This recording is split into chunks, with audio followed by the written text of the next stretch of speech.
बताई माँ जी, जब से छोटकी बहू आइल बाड़ी बुढ़िया पूरा के पूरा पगला गइल बाड़ी। कैसे गहनवा गहनवा हल्ला कैले बिया। अरे गहनवा ओकरा पास रहे चाहे हमनी के पास, का फर्क पड़ी।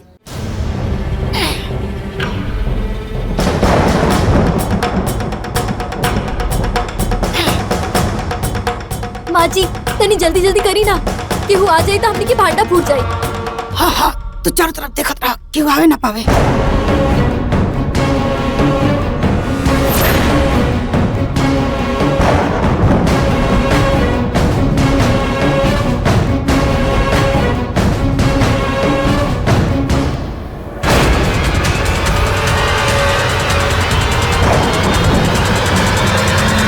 कितना दिन से कहतनी कि रोशनवा के बियाह कर दो लोगन, बियाह कर दो ओकर, लेकिन हमार केहू सुनता बड़ के बरगद बना दे लगन। अब के बेरी तारा बियाहे पे अटकल बड़ी। ए दादी का चिंता के ले बड़ी, अरे जब लिखल होई सही समय आई हमार बियाह हो जाई। भगवान तहरा जैसन सबके बिटिया दे। माई, बाबूजी, दुनिया के हर महतारी बाप के ना अपनी औलाद बहुत प्रिय होले, और माई की सेवा करल तो बहुत पुण्य के काम होला ना। हमरा त लागता कि रोशन बबुआ के बियाह होके रही, और रउआ एक बात जान ली, बियाह रुके वाला नहीं खे। हमनी के तो सारा प्लान फेल हो गई। हमनी के हिस्सा हटवे के सपना सपने रह जाए।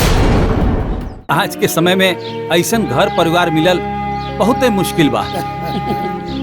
अरे हमार बिटिया के तो भाग्य खुल गई।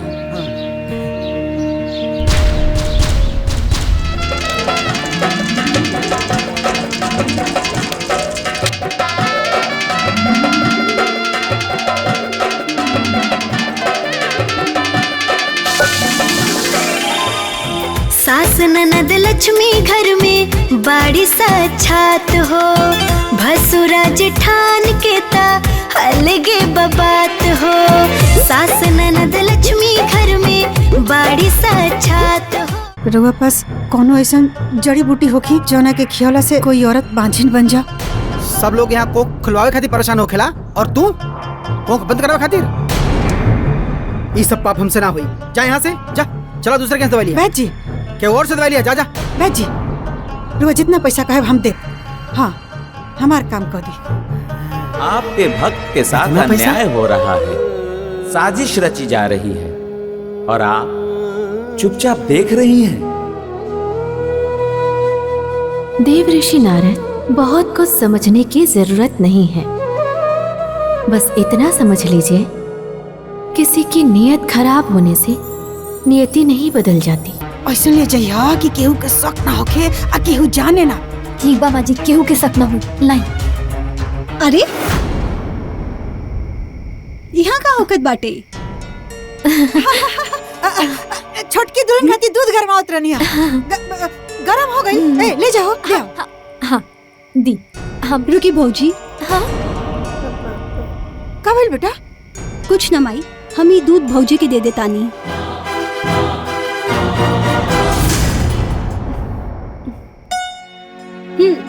ई भइला बात। अच्छा अब आराम करा और जल्दी से अपना नियत एगो प्यारा सा भतीजा दे दा। सोहर गावे के बहाने हम जल्दी आई। अब ये कभी माँ नहीं बन सकती।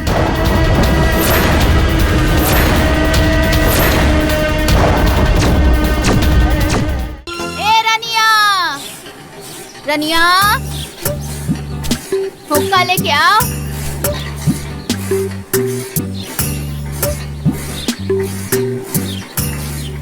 ली दादी जी।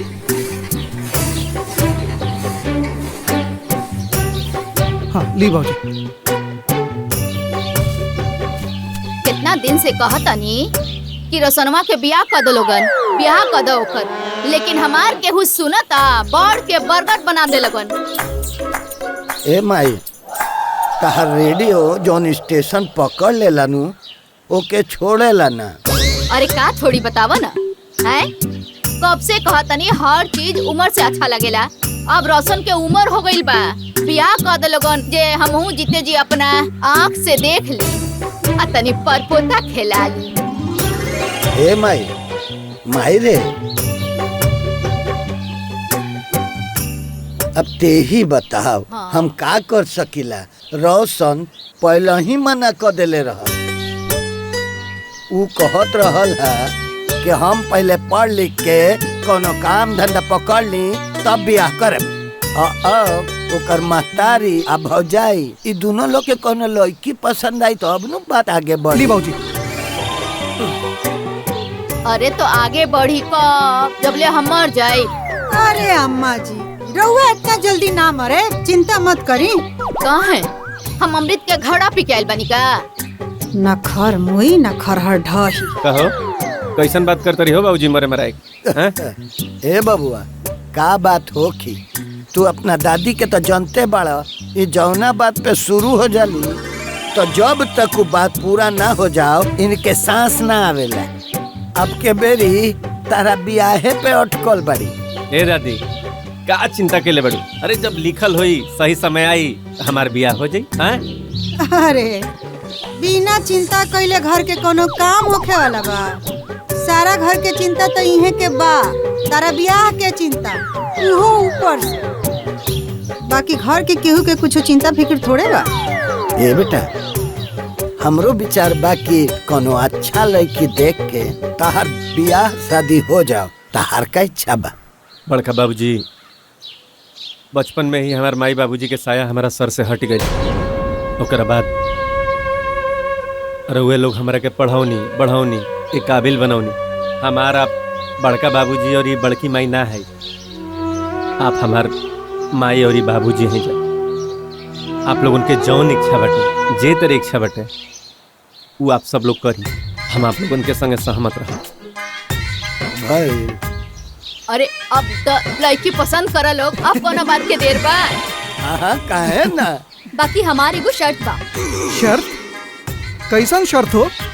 ई है कि देवरानी हम अपन पसंद के खोजब। ए भाभी, अरे एमे कौन दिक्कत बा? अरे इतहार अधिकार है भाई। अरे वो सब तो ठीक बा, लेकिन अपने जैसन स्वभाव के मत पसंद करिए रे। अरे नाना दादी, कोनो कमी थोड़े ना बा। अब आजकल के जमाना में एक के मॉडल के 2 गाड़ी के लेके आवे तो पतो कैसे आ जाई? हाँ देख दादी, तोरे बाती से हमार मेहरारू नाराज होके चल गई। अब का होई? अरे अब का होई? गोर पर गिर जाई है, मान जाई। ए दादी, हमरा के लेट होते जाए में हम जात नहीं है। हाँ जा जा, ठीक से जाइए। चल तनी माई जाई है।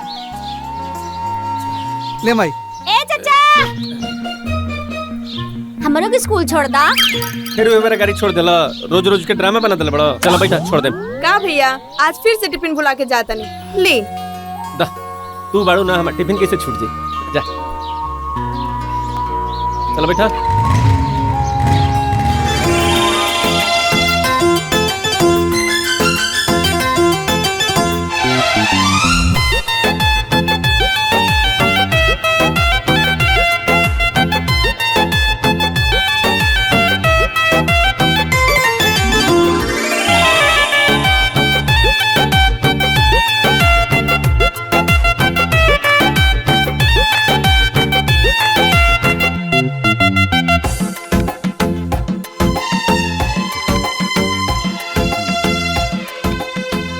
खुश रहा बिटिया, माई के आशीर्वाद हमेशा तहरा पर बनल रहे। भगवान तहरा जैसन सबके बिटिया दे। माई, बाबूजी, दुनिया के हर महतारी बाप के ना अपनी औलाद बहुत प्रिय होले, और माई की सेवा करल तो बहुत पुण्य के काम होला ना। हम उहे करतानी। हम माता रानी से यह विनती करतानी कि हमार जीवन माई की सेवा में ही निकले।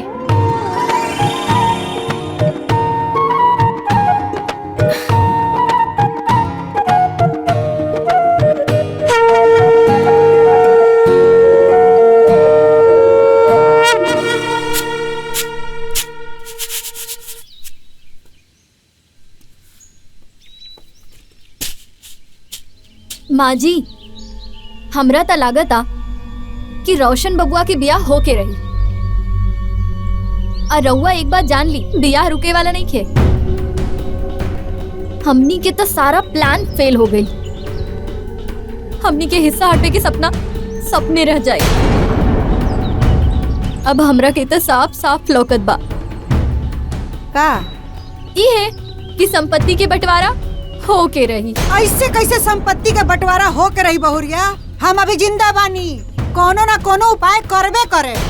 अरे माँ जी, त का कइल जाए? लड़की खो जाता, एकर कोनो उपाय बा जैसे सांप भी मर जाए और लाठी भी ना टूटे?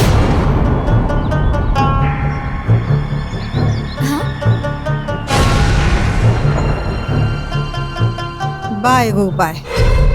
का बा माँ जी?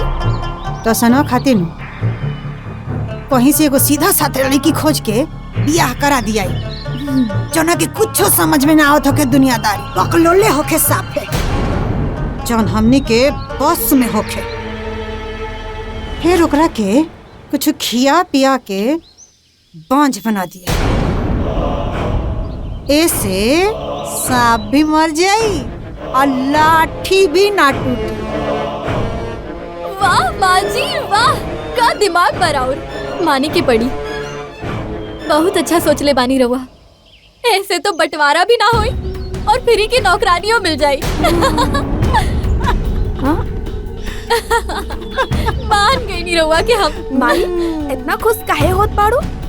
तो जो जाके अपन काम कर।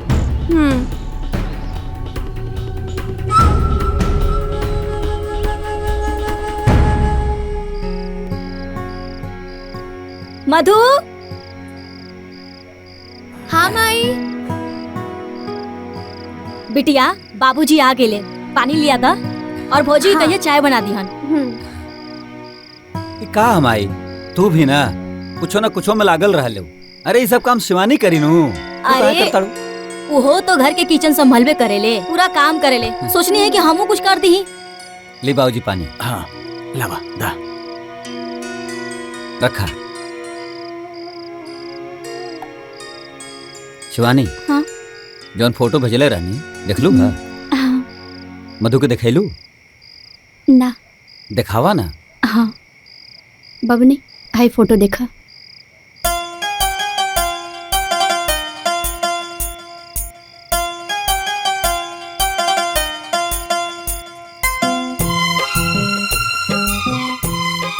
कैसन लागल?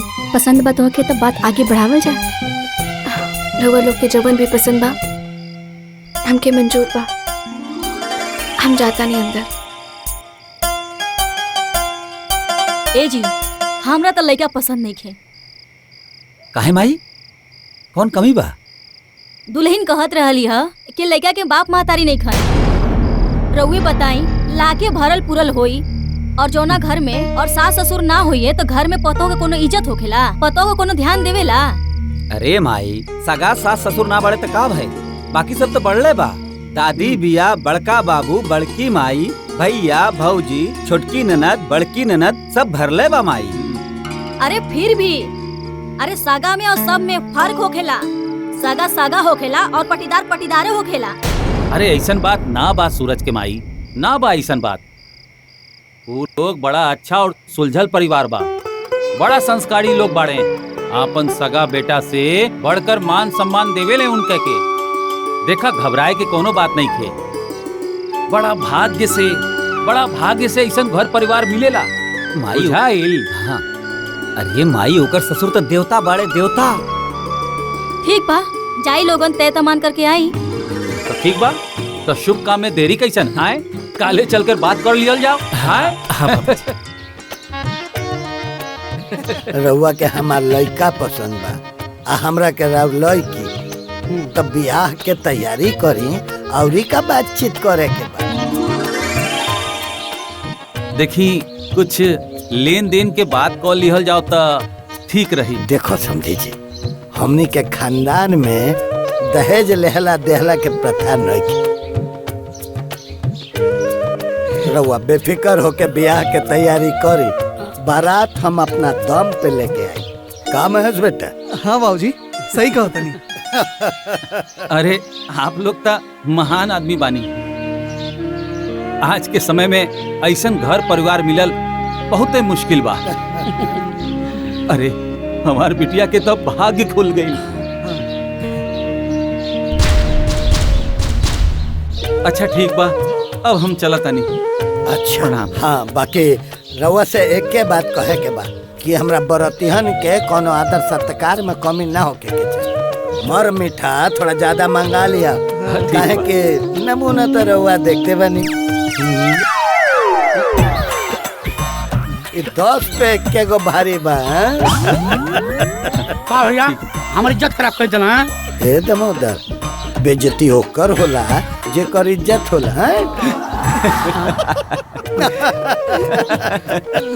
अच्छा अब हम चलते हैं। अच्छा प्रणाम।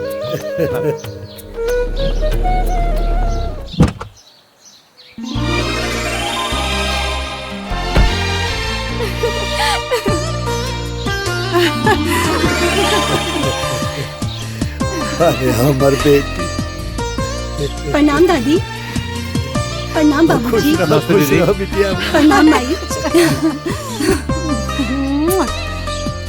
ए बिटिया, तू अकेले दामाद जी के ने हवा? बाबूजी उनकरा के कुछ जरूरी काम आ गेल रहे। लेकिन तू थोड़ा का सा देर कर देलू। अबे अबे बर देखवा लो गइला।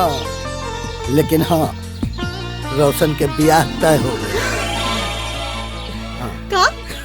रोशन के ब्याह तय हो गई? बहुत ही सुंदर। अब तो हम ब्याह करा के ही जाए। का हो रोशन? हाँ दीदी, और न तक जबले हमार बियाह ना हो जाई तारा के हमनी के जाहू ना दिल जाई। तारा यही जे रहे के बा। ए महेश के माई, बिटिया के ले जा, कुछ चाय नाश्ता करवावा। हाँ हाँ चल बेटा चलिए। चलिए दीदी। और कैसन बाड़ू? ए महेश, जा बेटा गाड़ी से बैग उतार ले आवो। चलाओ तुम लाओ।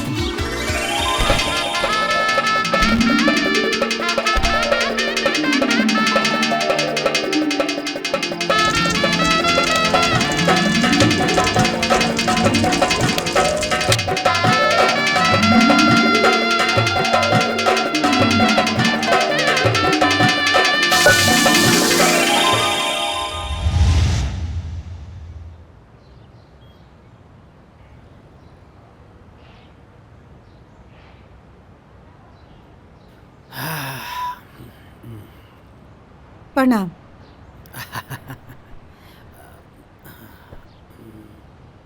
बैद जी। हाँ बताई, का परेशानी बा? परेशानी तो कुछ नहीं खे। तो फिर यहाँ का करे आयल बानी?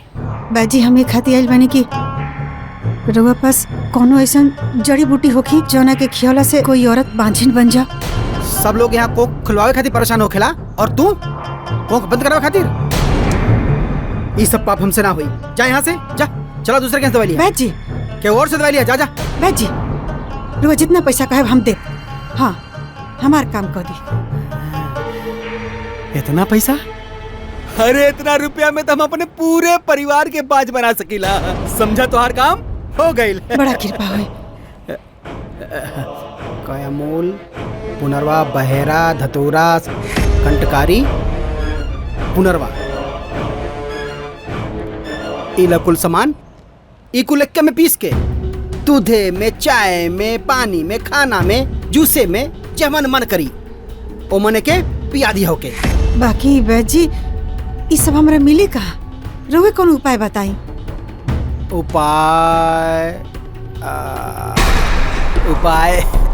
बाकी और कुछ पैसा लगी। हाँ तो हली ना।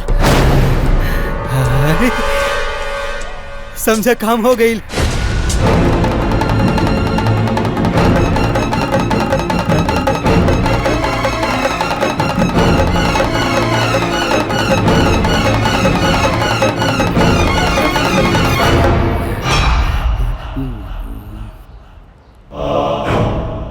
काम हो जाए ना? एकदम पूरा काम हो जाए। वो कब्बो माना बन पाई। ठीक बा।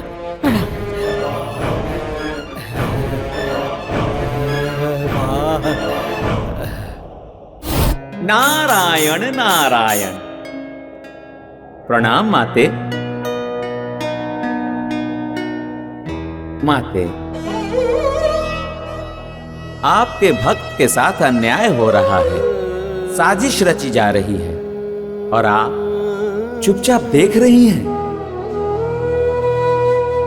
देव ऋषि नारद, बहुत कुछ समझने की जरूरत नहीं है। बस इतना समझ लीजिए, किसी की नीयत खराब होने से नियति नहीं बदल जाती। कोई कुछ भी करे, होना वही है जो सुनिश्चित है। आपकी लीला आप ही जाने। नारायण नारायण।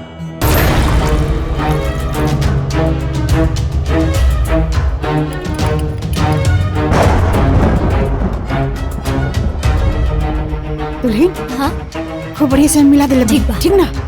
ऐसा ले जाइए कि केहू के शक ना होखे आ केहू जाने ना। ठीक बा माजी, केहू के शक ना हो। लाई। अरे यहाँ का होकत बाटे? छोटकी दुल्हन खाती दूध गरमावत रहनी गरम हो गई। ले जाओ, ले आओ। हाँ दी। हम रुकी भौजी। हाँ का भइल बेटा? कुछ न माई, हम ही दूध भौजी के दे देतानी। दी।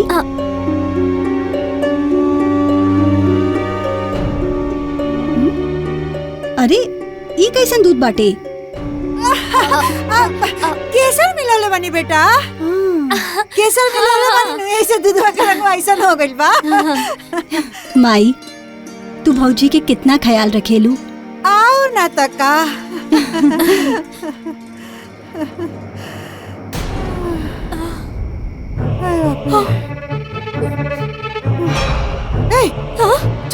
चल भाग। अरे नाना भौजी, बैठल रहा, उठला के कौनो जरूरत नहीं थे। इला दूध पीला। आप हम दूध ना पिए नहीं। माँ जी, अगर ये दूध ना पी तो ओकरा के दवाई कैसे मिला के देवल जाई? अच्छा आज पी ला, काल से भले ही मत पी। ला।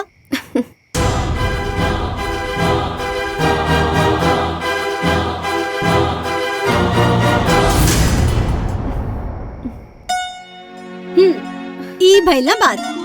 अच्छा अब आराम करा और जल्दी से अपना नियत एगो प्यारा सा भतीजा दे दा। सोहर गावे के बहाने हम जल्दी आई। ठीक बा? चल। अजब लीला है। बांझ होने की दवा पिलाकर बोल रही है कि भतीजा दे दो। नारायण नारायण।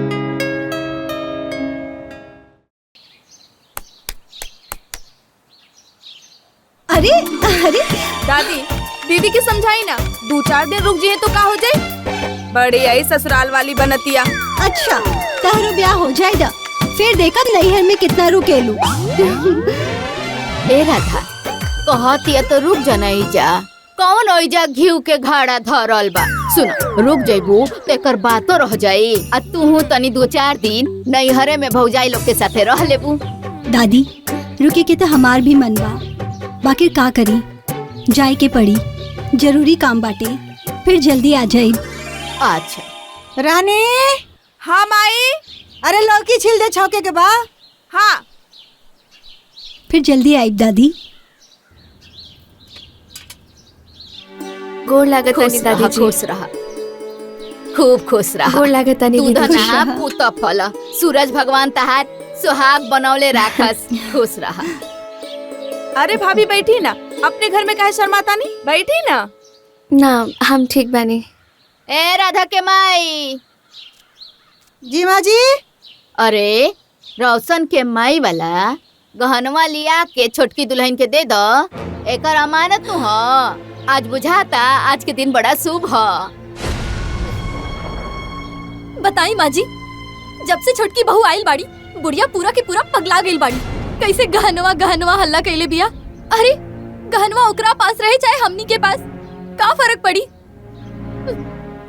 ए दुले, ज्यादा दे देवे दा, न तई बुढ़िया बदरा कपारे पे ले ली। अब फिर घूम फिरा के तो तोरे लगे नु आई जाई कहाँ? ना ओकरा कोनो आल औलाद होई ना कोनो बारिश करी है का बुझाई। हाँ हम बानी, चिंता मत कर।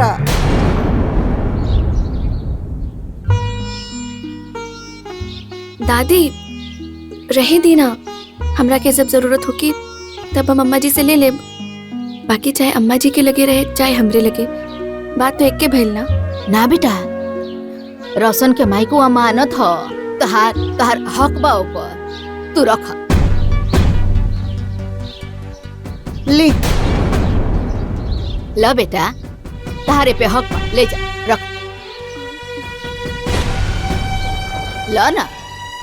अरे ली रखी अपना पास, दादी तोहरा के दे रहल बाड़ी। ली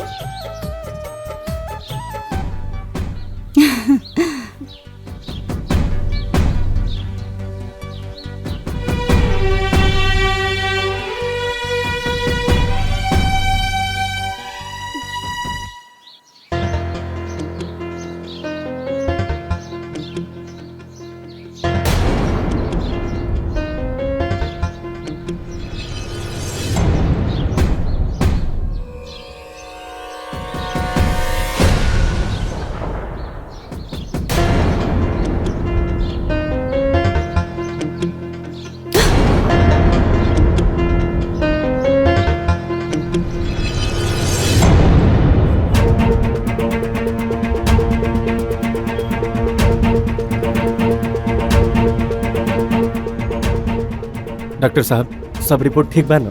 नहीं, रिपोर्ट तो ठीक नहीं है। गलत खान पान की वजह से इनका यूट्रस खराब हो चुका है। डॉक्टर साहब का मतलब? मतलब कि कोई एक ऐसी चीज जिसका लगातार इन्होंने सेवन किया, जिसकी वजह से इनकी बच्चेदानी खराब हो चुकी है। अब ये कभी मां नहीं बन सकती।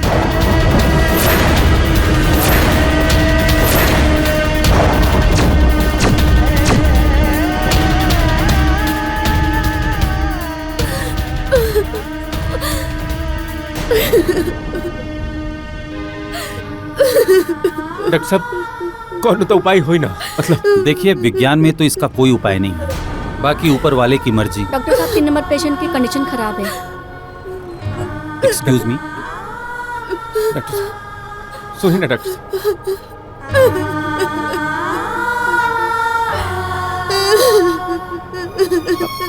मधु, मधु चुप हो जा। मधु चुप हो जा।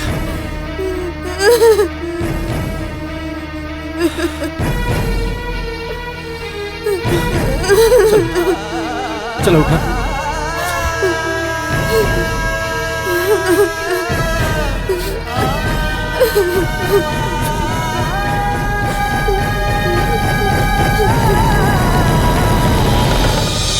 रनिया, ए रनिया। जब देखा रनिया रनिया रनिया, का भइल बतावा?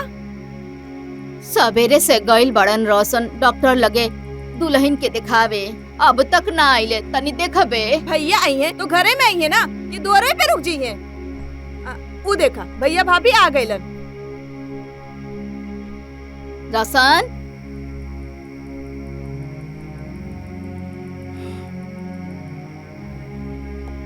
दुल्हन का भइल बा हो? रो तारू? का भइल भाभी? का कहला सा डॉक्टर?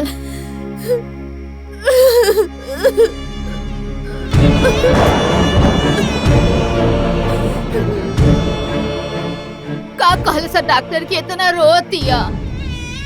कुछ बताई बा? अरे बोला हो।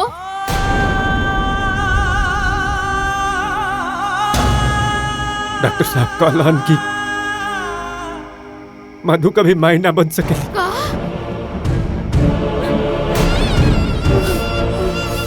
हे भगवान।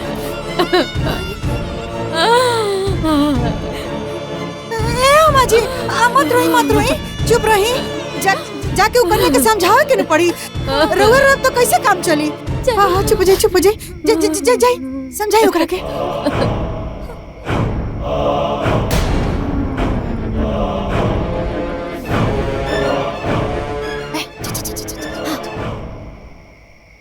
हे माई, बचपन से लेके आज तक राउर हम पूजा कैनी, भक्ति कैनी, रउआ ओकरा बदला हमरा के ई देनी। अरे हम ऐसा कौन पाप कर देले रहने की रउआ हमरा के 5 बना देनी। काहे कैनी माई रउआ हमरा साथे ऐसा काहे कैनी? ऐसा का भूल हो गइल रहे? ऐसा का भूल हो गइल रहे बताई?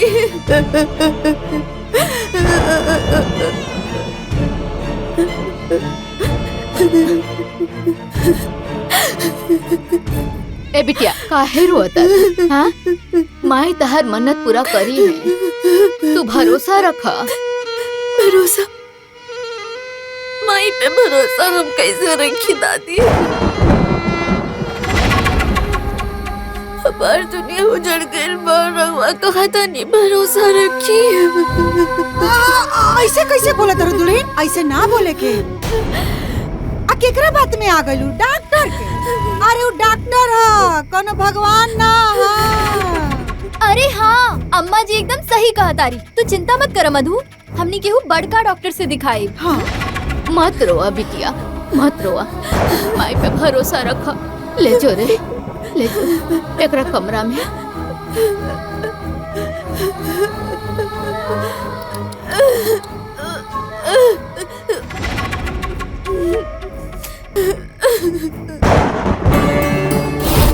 नारायण नारायण।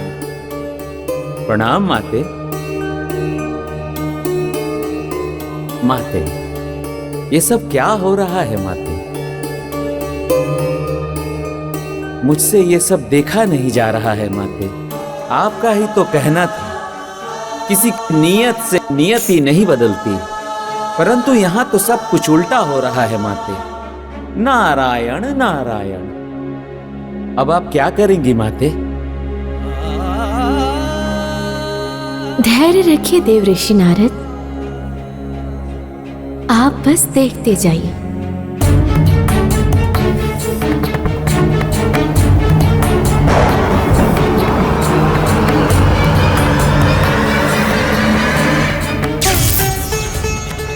हे शक्ति स्वरूपा दुर्गेश्वरी, आपको मेरा प्रणाम। प्रणाम माते।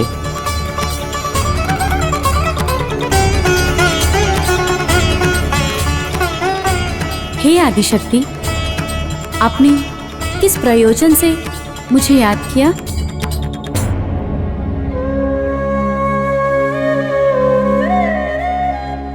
हे देवी, पृथ्वी लोक पर मेरी एक भक्तन पर संकट आन पड़ी है, परंतु हे जगत जननी जगदम्बे, आप स्वयं कष्ट निवारणी है, फिर मुझे बुलाने का क्या प्रयोजन है? प्रयोजन है देवी, आप पुत्रदायिनी है छठी मैया,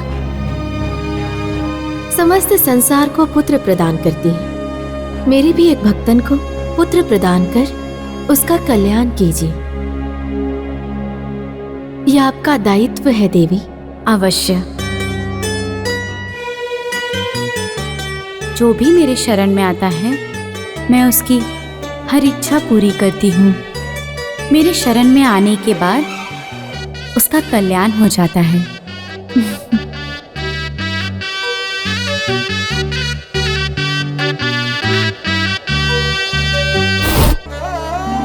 नारायण नारायण।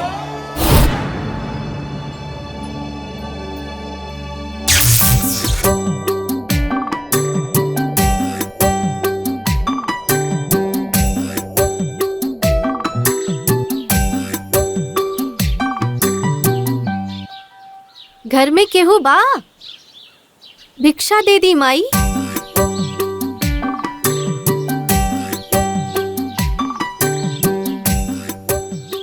घर में केहू बा? माई कल्याण करिए, भिक्षा दे दी। अरे हम तो खुदे परेशान बानी, तहार परेशानी का हम दूर करें? जा कोनो दूसर दुआर देख। भिक्षा दे दी माँ जी, कोई परेशानी दूर हो जाए, हमके सब पता बा। नतोहू के गोद सोनी बा। सही कहा तानी ना? हमार झोली आपन नतोहू से भरवा दा, माँ ओकर गोद भरती है। अच्छा चला आवा भीतर चला।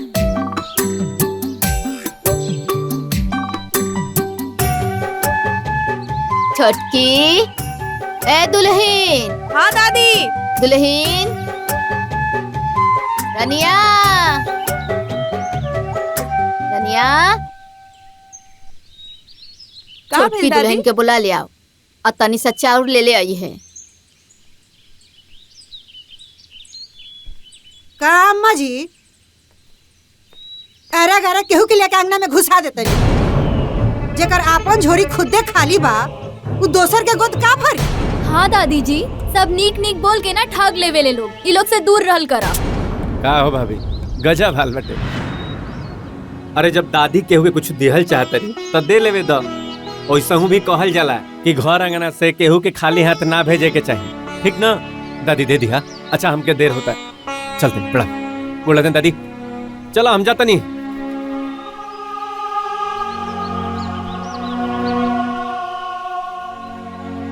इनका झोली भर दा, इनका आशीर्वाद से तहार झोली भर जाई। जी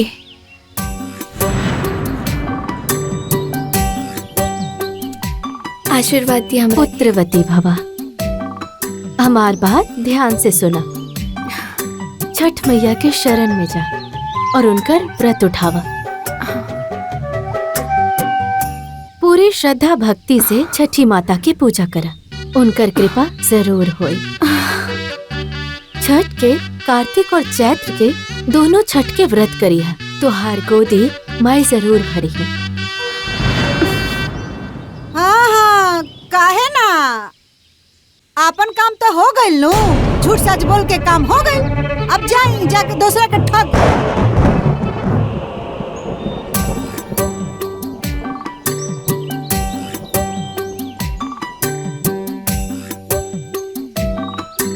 तुहार नियत साफ नहीं खे, यही से तुहार बेटी के गोद आज भी सुनाबे। दो दो बेर गर्भ होकर भी खराब हो गया। जानती हो क्यों? क्योंकि माता पिता का करने का फल उसके संतान को भुगतना पड़ता है, और तुम्हारे करने का फल तुम्हारी बेटी भुगत रही है। समय बा, सुधर जा। भैया माफ कर दी, हमरा से बहुत बड़ी गलती हो गई। मैं बहुत बड़का ज्ञानी बनी, कोनो उपाय बताई कि हमारे बेटी के गोदी में एगो लड़का हो जाए, हमारे बेटी माई बन जाए।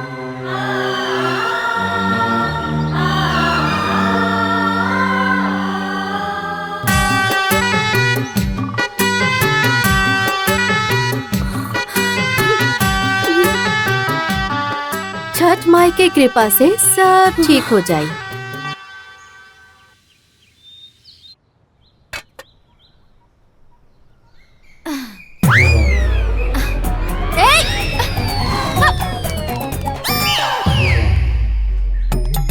बहुत बदमाश लड़का बसन, सब भुजवा ही खा गईले। अब लागत है कि पानी है पी के रहे के पड़ी। जय हो जजमान, जय हो। अरे दामोदर जी बाड़न का, हमके उनसे मिले। पंडित जी जान बचा ली हमार। का भइल जजमान? अरे जब से प्रयागराज में संतान प्राप्ति खातिर दिया जलैले बानी, तब से बच्चन के लाइन लग गई पंडित जी। अरे त दुइये ठुनबा। दू गो हाउ देखी। ये सब राउर बा? ना त का भाड़ा पर लेके आइल बानी। ए पंडित जी कुछ उपाय निकाली, ना तो हम ना जियब। ठीक बा। जजमान कहाँ बाड़न? जजमान उहे दिया खोजे गइल बाड़न। पंडित जी कुछ मंत्र मार के दिया बुताए के काम करी।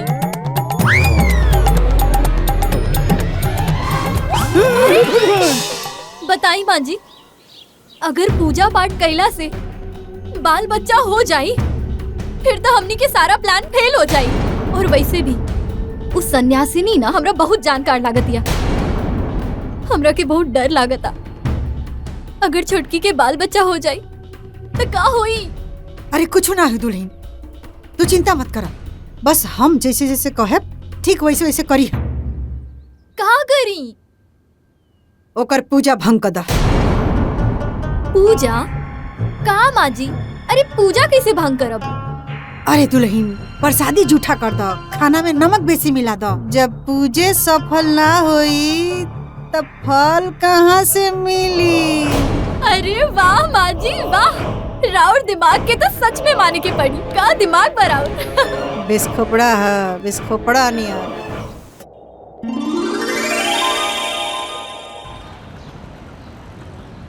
ए रानिया। हाँ दादी। अरे कहाँ मर गई रे, जल्दी हुक्का ले आओ। हाँ लावत हनी। ला पिया। बाकी दादी तनी कम पियल करा, ना तो करे जोरे जब फुका जाई। अरे अब कब फुका जाए? हमरा कोनो जिए के इच्छा बा, अब मरिए जाई तो ठीक। अच्छा सुन, बस एगो इच्छा बा, छोटकी पतोहिया के अपना आँखी से बाल बच्चा देख ली बस। अरे भाभी, दुल्हन भाभी, बड़की भाभी, माई, भाभी। अरे का भइल रे, का भइल हैं? बताओ ना का भइल। भाभी का भइल दुल्हन? पता नहीं दादी, चक्कर आल बा तो जी मिचला रहल बा। अरे महेश, अरे कहाँ बड़ा लोगन हो? अरे आवा लोगन, जल्दी डॉक्टर बुलावा।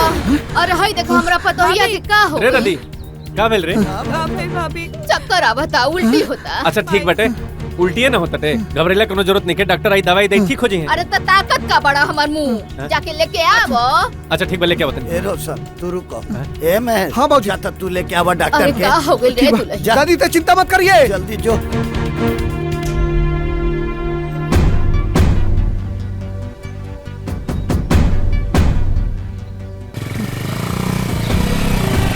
ले चलिए बाबूजी।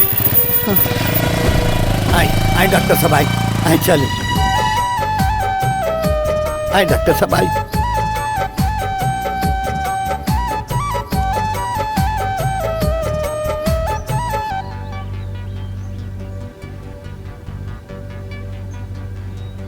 डॉक्टर साहब आखिर भइल का बा?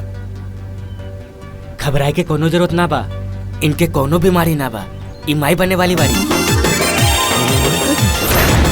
भाई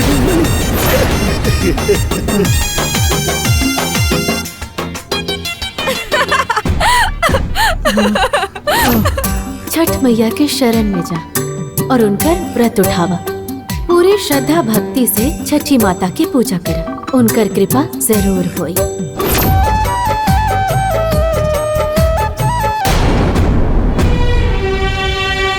ए दादी, अरे हम बाप बने वाला बनी।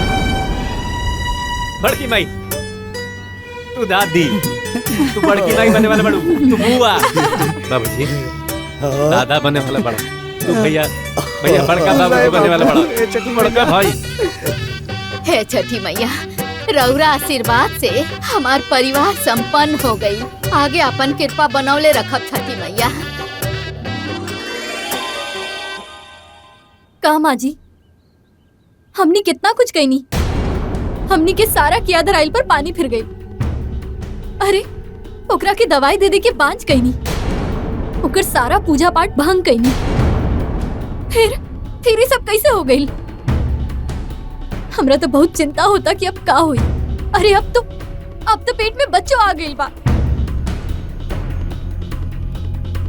बच्चा अभी पेटे में नुआइल बा दुल्हन, धरती पे नहीं नुआइल। चिंता मत कर, हम तारा के जैसे जैसे कहब न तू ठीक वैसे वैसे करत जाइए। अब फिर देखो आगे आगे का होता। ठीक बा माँ जी। हाँ बेटा, गोड़ लगतानी माई। खूब खुश रहा हमर बेटी, खूब खुश रहा। का हाल बा? सब ठीक बा माई, और आज हम बहुत ही खुश बानी। तहरा खातिर एगो बहुत ही बड़ खुशखबरी बा। हमरा खातिर खुशखबरी बा? हाँ माई। कैसन खुशखबरी हो? अरे माई, तू नानी बने वाला बाड़ू। साचो? हाँ माई। हम नानी बने वाला बानी। चुप चुप जिया हमार रानी, हमार जिया चुरा दिल है दादा। एक हाथी हमार काम तरसत रहे। एगो काम करा, हाँ तू अपन ख्याल रखियो। अच्छा हम नो महेशवा के बहुत जल्दी भेजे तरह के ले आवा खाती। हाँ ठीक बा माई। हाइला अपना भौजाई से बतियाओ, गोड़ लगा। हाइला हम तनी बाकी लोग के खुशखबरी देके आओ तनी। हेलो। अरे दादी चिंता मत कर, हैं? तनी बहू के काम करे दे, शरीर में ताकत बनल रही। ए रोशन, काल कोनो बड़का डॉक्टर के ले जाके दुल्हन के दिखावा, अब कोनो ताकत के दवाई दियई हो। हाँ टॉनिक। ए ददिया तू चिंता काहे खातिर करत? ए बार हम जातनी ऑफिस, कल हम पक्का दिखा दे। बस खुश। प्रणाम मामा जी। आज हमने खाती सच बहुत शुभ दिन बा। दूधू को खुशखबरी बा आज। का भइल? अरे रवा दादा बने के साथे साथे नाना बने वाला बानी। अरे सही में हमरा घर बहुत बड़ा खुशी आइल बा। एकदम सही। ए जी सुनी ना, एगो काम करी, बेटिया के ही ले ले आई, काहे कि उजा ध्यान वान रखिए सन ना। हाँ और वो जानते बानी कि दूधू का बच्चा नुकसान हो गइल बा। अब कि हम लोग बड़ा सावधानी बरते के चाहतनी। बड़की माई तू परेशान मत होकर, हम जाके बहनिया के ले ले आई। हाँ? ए रोशन, तू ऑफिस के काम देखा, तू मत जा, हम चल जाए। ठीक बा? ठीक बेटा। अच्छा हम जाते नहीं हैं? चल रे।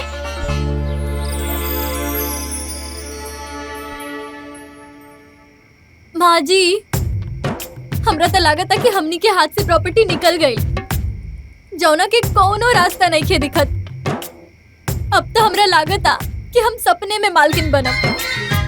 हाय रे हमार किस्मत। हे दुल्ही, हमनी के किस्मत बहुत बढ़िया बा। हम कोनो ना कोनो उपाय तो करबे करें। अपना संपत्ति में हिस्सा बखरा तो ना होके दे। अरे रहे दी माँ जी, राउर बस के कुछ हो नहीं खे। और वैसे भी हम कहले रहनी ना, ऊ सन्यासिनी बहुत जानकार बिया। जौन कहलस सच हो गई, अब कुछ हो ना हो पाई। अगर सन्यासिनी के कहल बात सच हो गई तो अब हम जोन करेब ऊ सच हुई। अरे माँ जी, अब का करब रहुआ? ओकरा पेट के बच्चा पेटी में मार दे।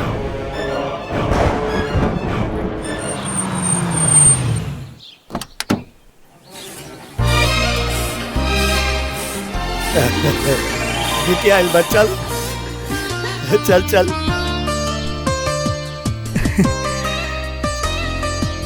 प्रणाम बाबू। खुश रहो रानी। बिटिया। हाँ भैया। अरे जल्दी आओ।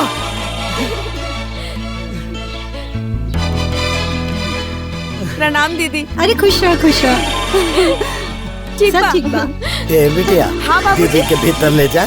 चला चला। हाँ हाँ बैग लेके आओ। चलो बहनी। जीजा जी ठीक बारे ना? हाँ बिल्कुल ठीक बानी। हाँ चलो बाबू। दादी, दीदी आ गई। अरे वाह। प्रणाम दादी। कैसन बाड़ू? एकदम बढ़िया दादी। अच्छा। माई प्रणाम। खूब खुश रह। कैसन बिया हमार? सब बढ़िया माई। ठीक बाड़ू। गोड़ लगता नहीं दीदी। अच्छा कहलू दीदी जी, आ गईलू, हमार भी मन लाग जाई।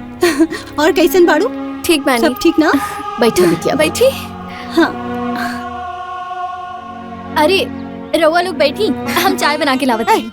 चाय वाय छोड़ो, गरम दूध लेके आओ हमारा बेटी खाती। अब ठीक बा।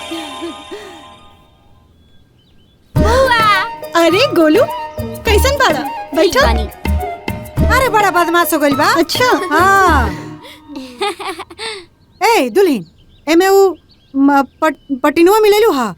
हाँ हाँ मिलौले बानी। का मिलेलू है में? प्रोटीन। ई प्रोटीन का बा? अरे का होला रे? अरे दादी, प्रोटीन पाउडर होखेला, एकरा पीला से ताकत आवेला। अच्छा तो तनी छोटकियों के मिला के दे दसन, एकरो के हिस्ट पुष्ट होखला के जरूरत बनू, तनी ताकत हो जाओ एकरो। तो रउआ का बुझाता ना दियाला? दियाला। बाकी रउआ हमने पर विश्वास होखे तब नु। तो एगो काम करी, जब हमने पर विश्वास नहीं नु तो रउआ उनकर सेवा टहल करी। हाँ तो हम कह ले, इतना हमार जांगर बा, हम इतना कमजोर नहीं की, हम कॉले। हाँ तो करे ना, क्या रोकले बा रहुआ के? हाँ तो करम ना। करे ना, रोज रोज के रहुआ धंधा हो गइल बा। हर अरे चीज जा ना। टुपुर टुपुर करत रहे के। अरे माई, दादी कुछ कह देली तो बतंगड़ बनावे लगलू। हम बतंगड़ बनाओ तनी।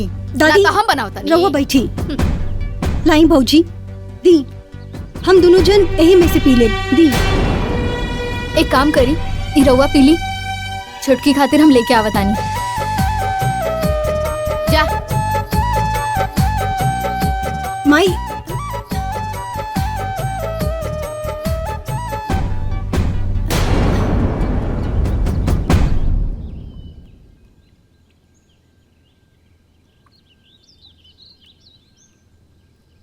ए दुल्हन, हाँ मिठाई हइले नहीं खे, अब फल थोड़े और ले ले आवा। ठीक बा माँ, हम लेके आवतानी। हाँ, जा।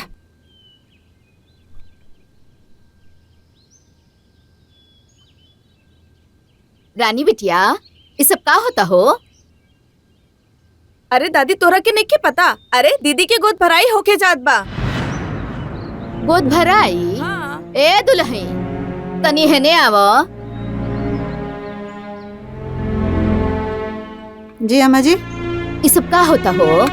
राधा के गोद भराई होता? हाँ। अच्छा अच्छा। अरे ता साथे साथे मधुओ के कह देले हो तू, दोनों जनी के साथे साथे हो जाई। ई सब व्यवस्था नु राधा के ससुराल वाला लोग कइले बा, त एमे कैसे करा दी इनकर गोद भराई? अरे राधा के व्यवस्था अगर इनका ससुराल वाला कइले बा तो तू कह दे तू मधु के व्यवस्था, लेकिन ना, तारा तक खाली बेटिए के ध्यान रहेला। देखिए अम्मा जी, हमरा बेटी के बराबरी नु हिंका से मत कल करी, हमरा निमन ना लागे। आज ज्यादा इच्छा राउर बा तो रोवा काहे की कह दे, तू मना करता करे।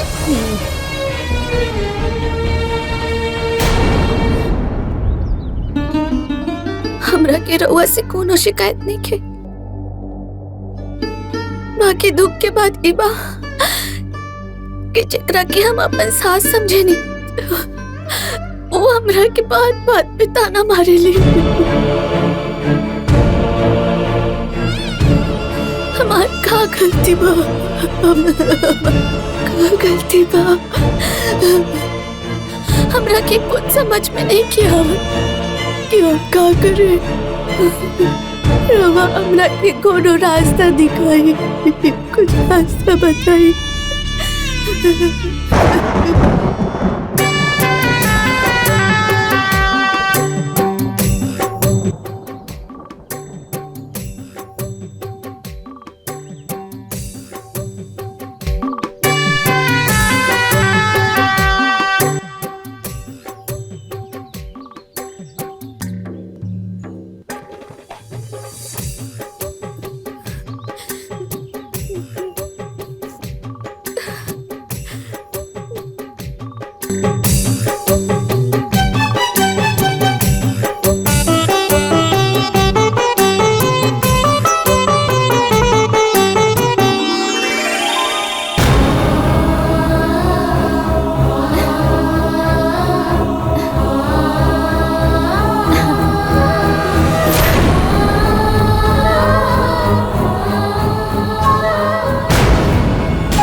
निरंजन, भिक्षा देवी।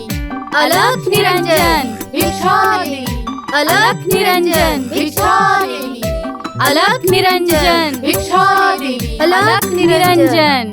भिक्षा देवी। गोड़ लगत तनी माता, गोड़ लगत तनी। प्रणाम सबके हो। अहो भाग्य, जरा और फिर से दर्शन हो गई। माई, दुआ कैलू, पोती का तो गोद भराई कर दी हो और नतोहू की गोद भराई नहीं की। हम लोगों को सब पता है। अरे हम का करी, हमारा बारे में तो जानते बानी, हम बड़ी मजबूर बानी। माती, रउआ मजबूर हो सकेनी, बाकी हमनी के ना। आज हमनी के करल जाए, अपन बेटी के गोद भराई। कहाँ बाड़ी अपन बेटी? अपना कमरा में उबाड़ी। आप सभी देवियां गोद भराई की तैयारी कीजिए, हम दोनों अपनी बेटी को लेकर आते हैं।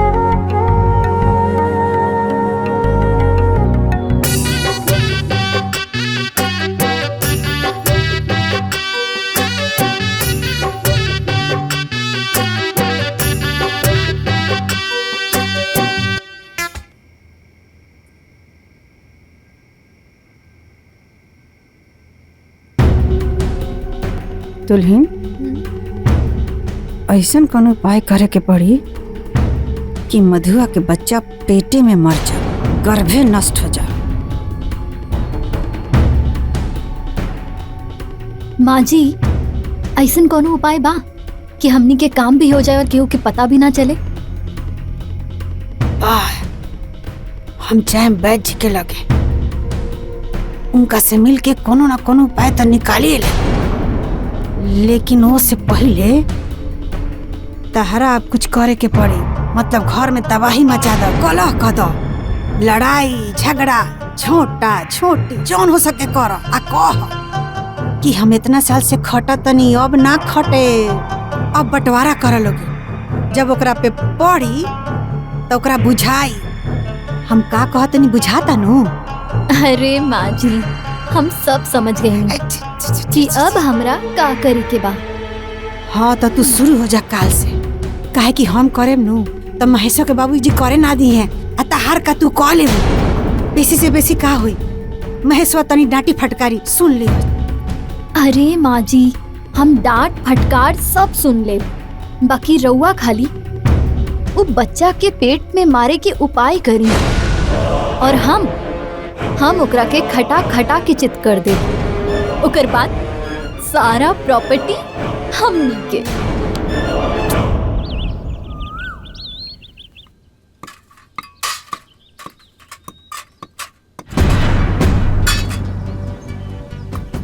ये चूड़ी कैसन बा? बहुत बढ़िया बा दीदी, सुंदर बा ना? दुल्हन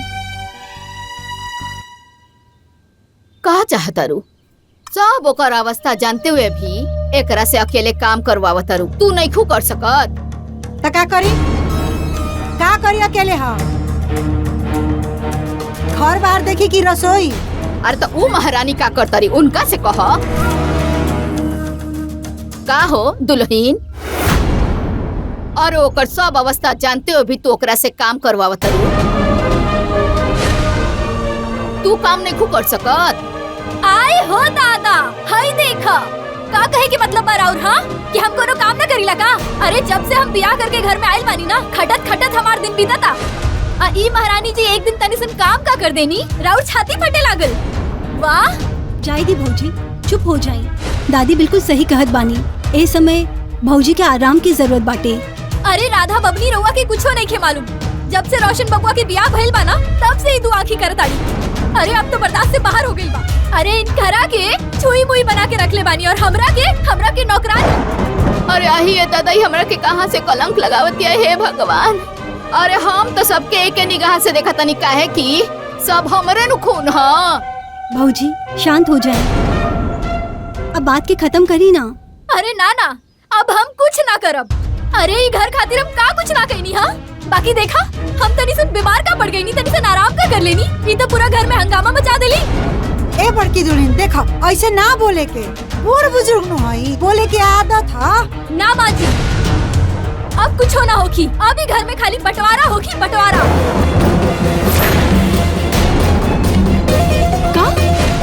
ऐसा ना बोले के। ए दुल्हन, बाप रे बाप, ऐसा ना बोले के। गाँव समाज सुनी तो हंसी। अरे तो हंसे दी, थूके दी, बाकी हम आज के बाद कुछ ना करब तो कुछ ना करब।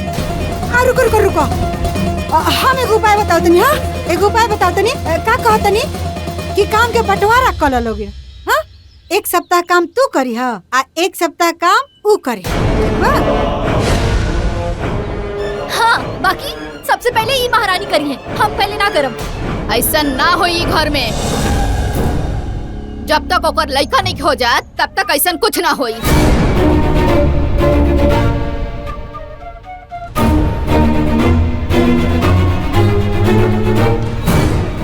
दादी रहे दी ना, हम सब काम कर ले धीरे धीरे, छोड़ दी। जाए दुल्ही, जैसन तू करत अरुनु ओसने पाइबू। भगवान सब देखत रे, जे जैसन करेला नु ऊ वैसने पावेला। आ पूत भतार के आगे आवेला। हाँ जा।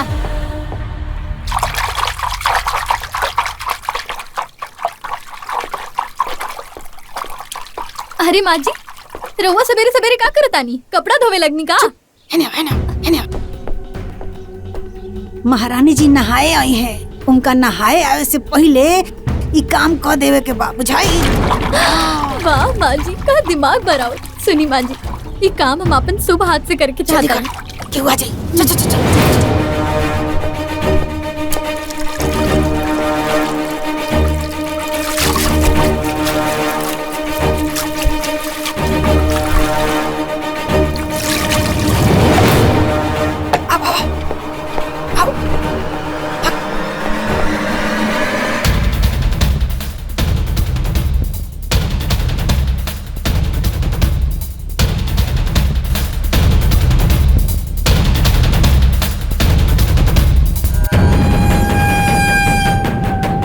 भाऊजी,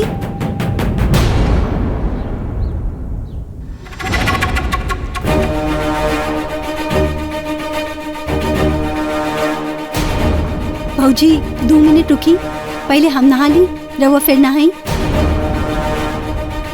ठीक बा दीदी, पहले रहुआ नहा ली, हम बाद में नहा ले। अच्छा ठीक बा। अरे ना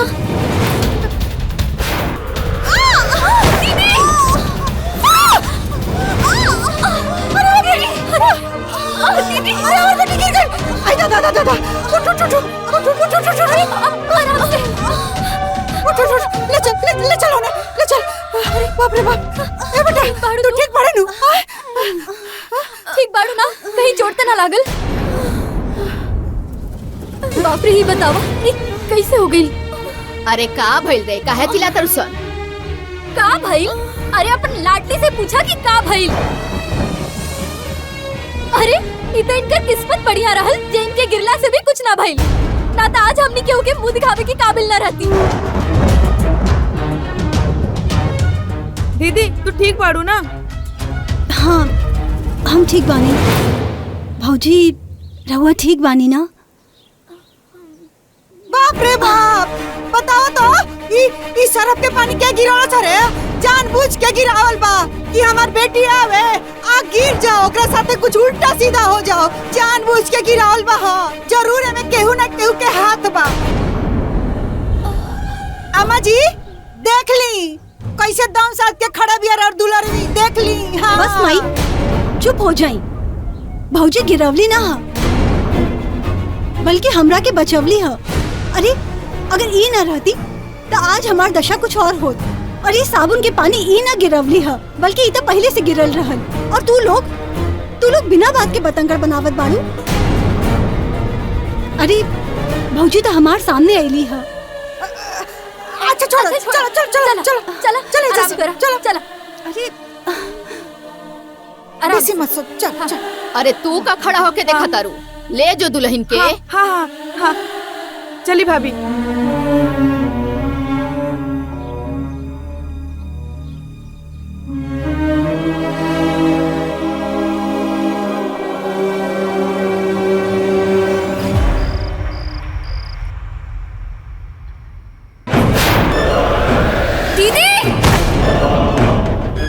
भाऊजी गिरवली ना हा, बल्कि हमरा के बचवली हा। और ये साबुन के पानी ई ना गिरवली हा, बल्कि ई तो पहले से गिरल रहल।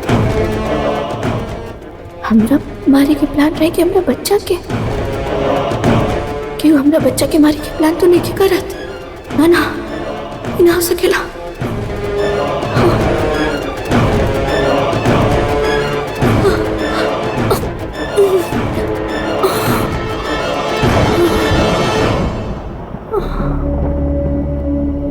ऐसा ना हो सकेला। हमरा साथ ऐसा ना हो सकेला। हे माई, हमार रक्षा करिया माई, हमार रक्षा करिया माई।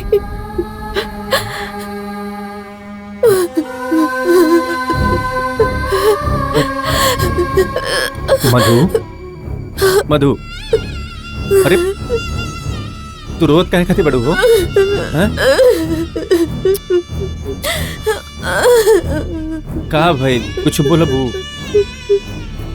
कोनो बुरा सपना देख लू का? हाँ? हमरा बच्चा के क्यों मारना चाहता रहा?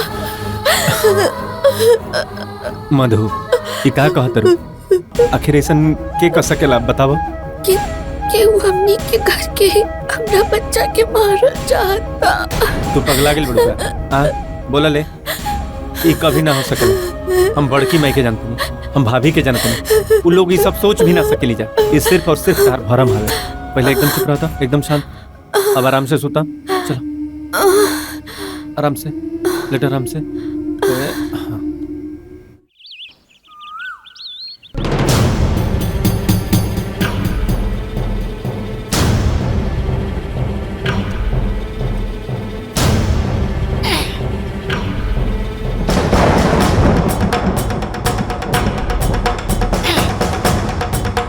माँ जी तनी जल्दी जल्दी करी ना, केहू आ जाए तो हमनी के भांडा फूट जाए। हाँ हाँ, तो चारों तरफ देखत रहा, क्यों आवे ना पावे।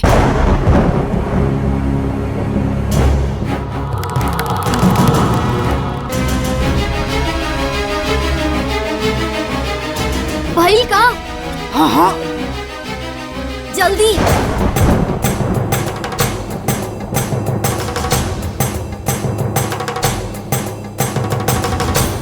माँ जी भाई का? आई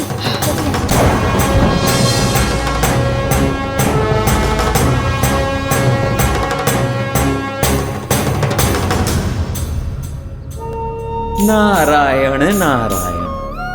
माते, यहाँ तो आपके भक्त के ऊपर बहुत बड़ा संकट आन पड़ा है और साथ साथ आपके द्वारा दी गई संतान की जान पर भी खतरा आ गया है।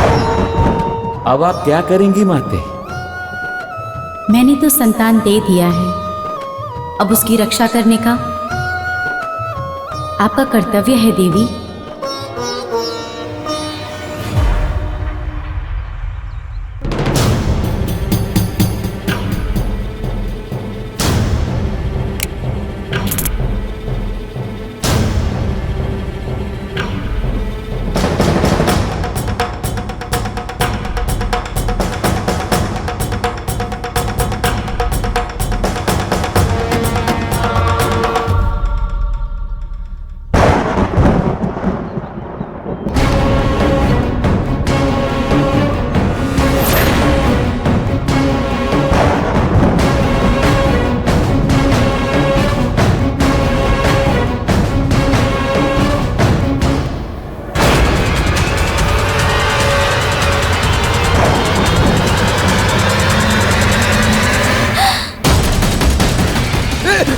मधु, मधु,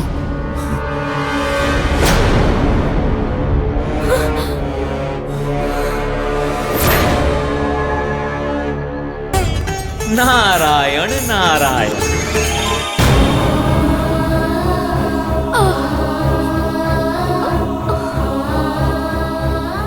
ए छठी मैया, रउआ हमेशा अपनी बच्चा के जान बचाऊंगी।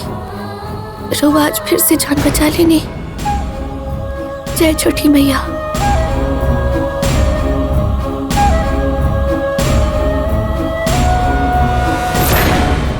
चलो निकली यहाँ से जल्दी।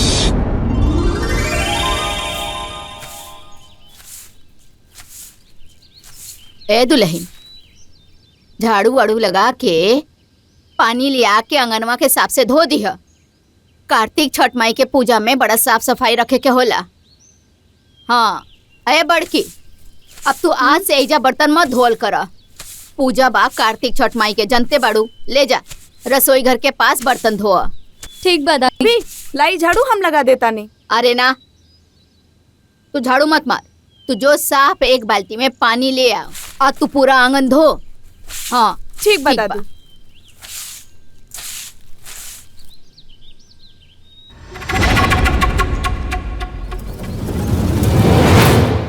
जी बांझ बने वाला चूरन खेनी ओकरा के, तब वो पेट से हो गए। बच्चा मारे की कोशिश कनी, वो उपाय फेल हो गए। अब रउआ कोनो दूसर उपाय बताई बस। घबरा जिन, एक दवाई हम बना देता नहीं, ऐसा के पिला दिया, समझा समस्या कही हो समाधान हो जाए, बच्चा पेट में ही मर जाए। पक्का? 100%।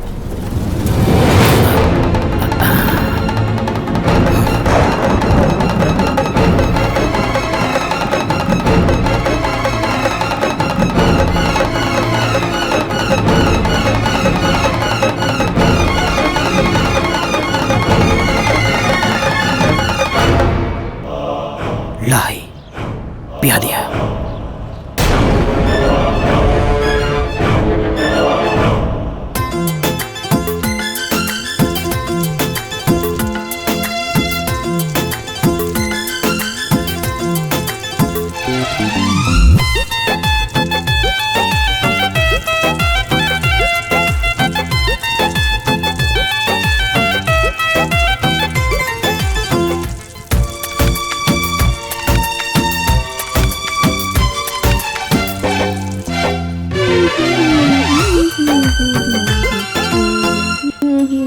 ए रनिया, हाँ रोशन के बुलाओ, डाला उठावे के। हाँ ठीक बा, बुलावता नहीं।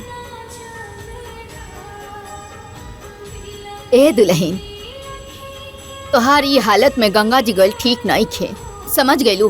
तू तो उपवास बढ़ ही बाड़ू, हम जाके घाट पर अर्घ देव।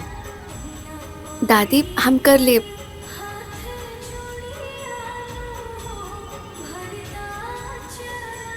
अरे दीदी, रउआ तैयार नहीं भाई? रउआ घाट पे न चलब? ना भौजी, हमार हिम्मत नहीं खे, सुबह से ही पेट में बहुत दर्द हो रहल बा। अरे दीदी, पेट में तो हमरो दर्द बा, बाकी हम घाट पे तो जा रहल बानी। रउआ चलती तो हमरा के बहुत अच्छा लागत। छठी मैया सब ठीक करिए। ना भौजी, हम तो ना जा पाई। अब ये हालत में तो हमनियों के छोड़ के नहीं जा सकसनो। ऐसे बड़की दुल्हन या हम घर ही रह सन, एकर देखभाल करे खातिर। तू लोग जा लोग, हमनी के ही जैसे गोड़ लाग लेब सन। हाँ दादी आ गए लेन। हाँ दादी। ए रोशन आ महेश, तू लोग डाला ले चला लोग, आ धर्मो तू गन्ना ले चला। ठीक बा। अरे ठीक बा। ढोलुआ नहीं खेलो का, कहाँ बा? अरे गोलुआ जोन बा उ दलानी में बा दादी, ओई जस ले जाई। ओके चलो ए बाबू।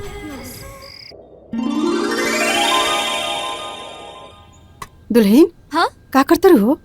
अरे माँ जी, वो मधु के पेट में दर्द होता तो हाँ। दादी कहले बानी गरम गरम दूध में घी मिला के लेके आवा, उहे करतानी। और का सुना, दूधों में है मिला था। बैठ जी दिलन। हाँ कहला हम दूध में मिला के पिया देव, तब पेट के बच्चा पेटे में मर जाए।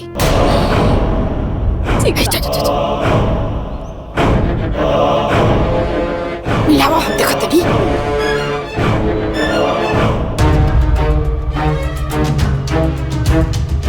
हाँ ताता।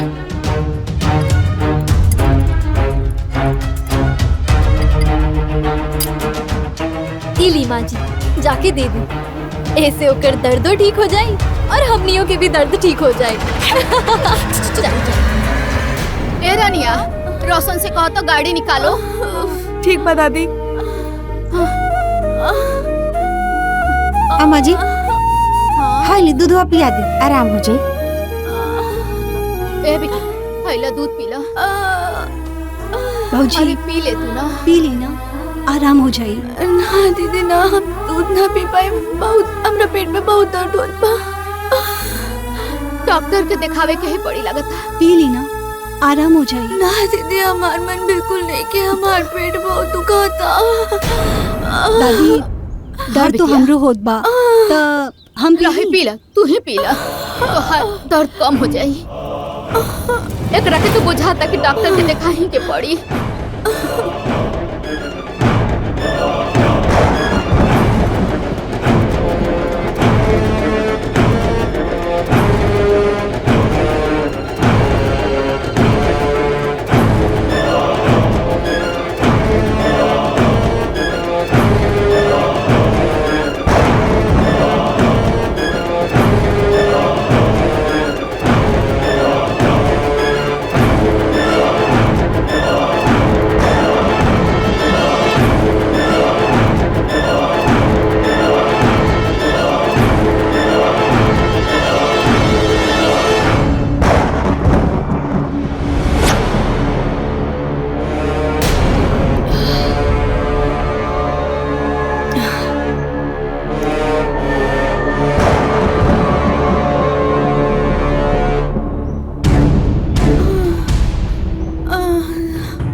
बताओ कब अरे का भइल रे? भैया कब ई का भइल है? ए भैया गाड़ी निकालता चल आराम से आराम से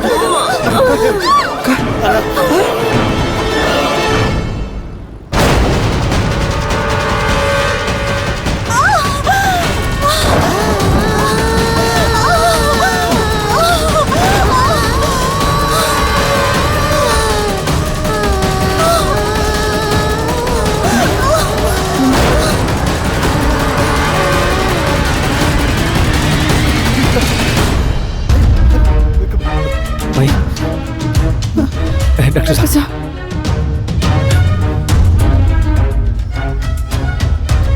बैठा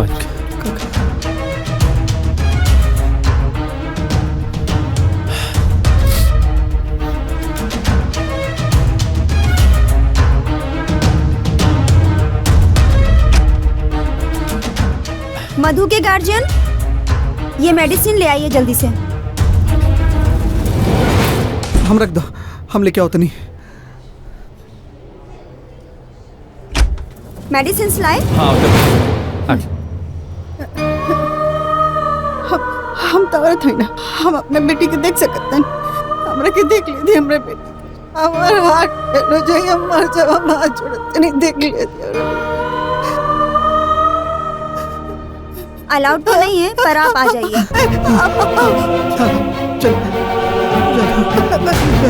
आप कौन है? हाँ हमारी बेटी है, कैसे भी हमें कर माई है। आप इनकी माँ हैं? ये बताइए, आपको जरा भी अपनी बच्ची की फिक्र है? क्योंकि इसकी बॉडी में जहर मिला है, जहर। बेटी को तो बचा लिया मैंने, लेकिन बच्चा मरा पैदा हुआ।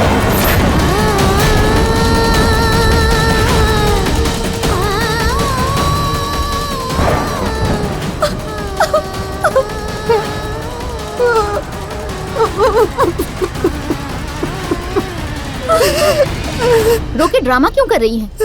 ये बताइए इन्होंने जहर कैसे लिया? मैम मधु को बेटा हुआ है। अब मधु कैसी है? पेशेंट बेहोश है लेकिन बच्चा सही है। ठीक है, उसका ख्याल रखो, मैं आती हूँ। ओके मैम। डॉक्टर साहब, एगो एहसान हमरा पे करे।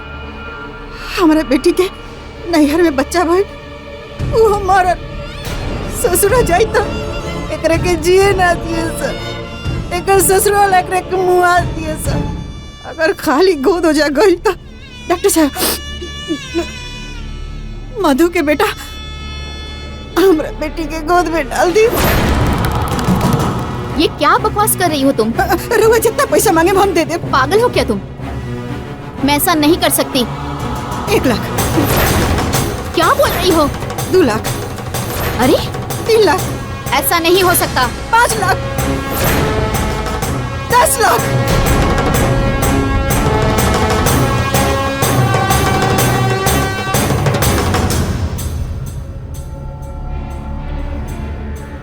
किसी को मालूम तो नहीं चलेगा ना?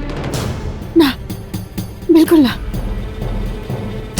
रुआ हमारा राज अपने दिल में दफन कर दे, हम राव राज अपना दिल में दफन कर दे।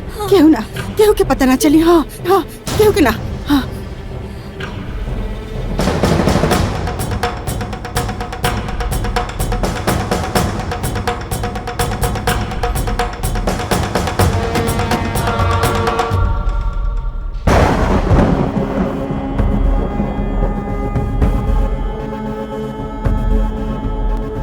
नारायण नारायण। अब क्या होगा माते? बच्चा तो बच गया, लेकिन फंस गया। अब तो मामला और भी उलझ गया माते। आपकी परीक्षा की घड़ी बहुत कड़ी हो गई माते। अब आप क्या करेंगी माते? ये लोग तो सच को भी झूठ बना चुके। सत्य हमेशा सत्य ही रहता है देवर्षि नारद। परिस्थितियां चाहे जैसी भी हो, आप निश्चिंत रहिए। पक्का किसी को पता तो नहीं चलेगा ना? रुआ निश्चिंत रहे, ना पता चले। हाँ, श्योर? हाँ हाँ।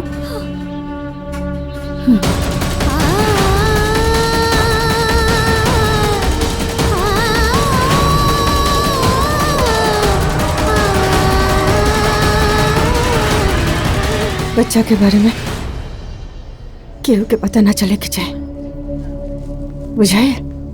लेकिन माँ जी, घर में तो सबके बताए के पड़ी ना। चली चली चली। ऐसा जैबू रो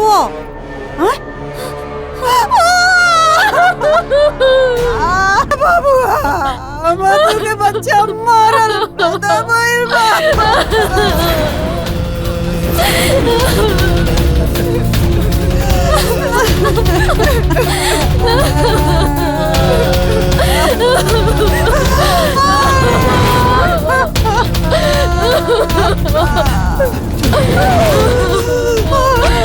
मधु को होश आ गया है, आप लोग जल्दी चलिए।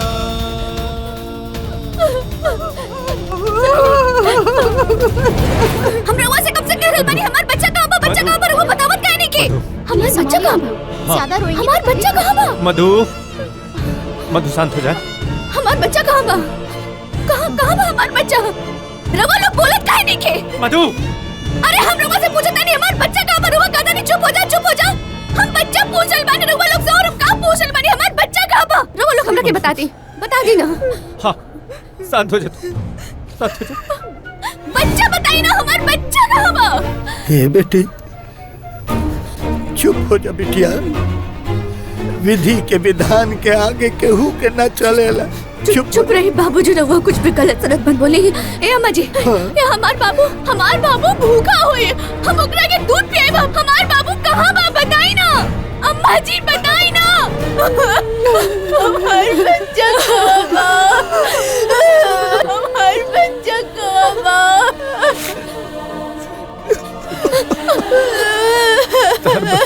दुनिया में आवे से पहले ही साथ छोड़ दिया।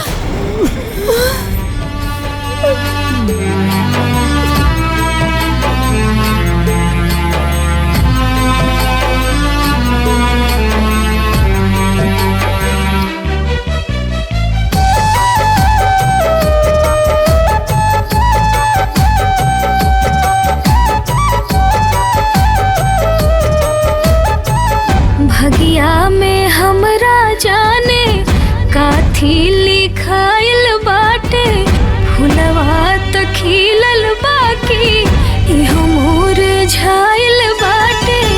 गोदिया में आके कहाँ हेरैला हिरवा हो, उड़ के कवने बनवा तू गइला सुगवा हो।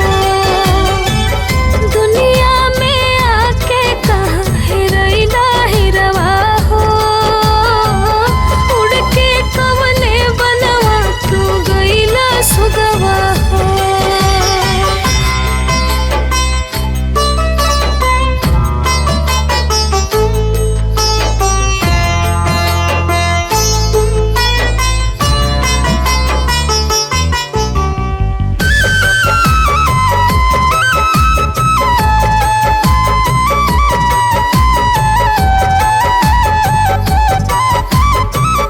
विधना ता दिहले हमके खुशी वाला दिन हो, ओह खुशहाली हमसे लिहला तो छीन हो। विधना ता दिहले हमके खुशी वाला दिन हो, ओह खुशहाली हमसे लिहला तो छीन हो। कोरना खिलावे पवली न तो धूल रावे पवली, कवन अतरा में जाके लुकैला हिरवा हो, उड़ के कवने बनवा तू गइला सुगवा हो।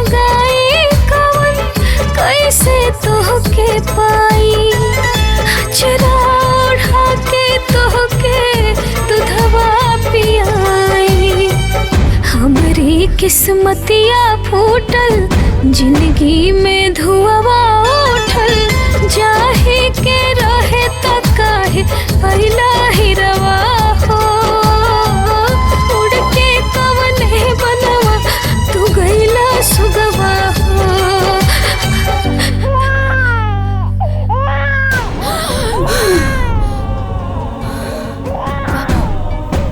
अले मेरे बाबू चुप हो जा, चुप हो जा,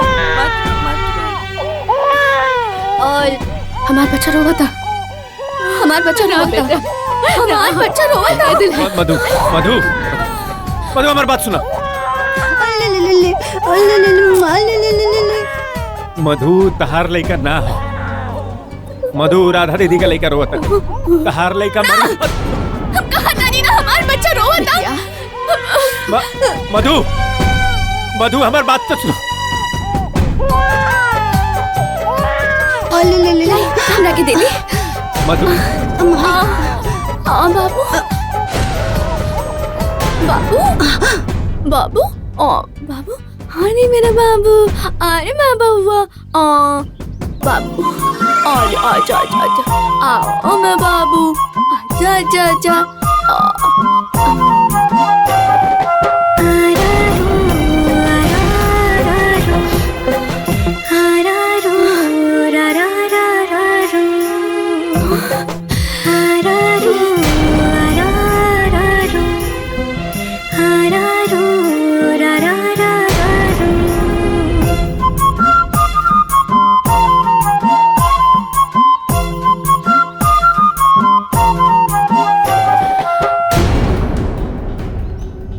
एकरा गोदी में जाते बच्चा चुप हो गई, दूधो पिए लगल। लक्षण ठीक नहीं है, हमरा कुछ ना कुछ करे के पड़ी, एकरा के बच्चा से दूर रखे के पड़ी, ना तो खतरा हो सकेला।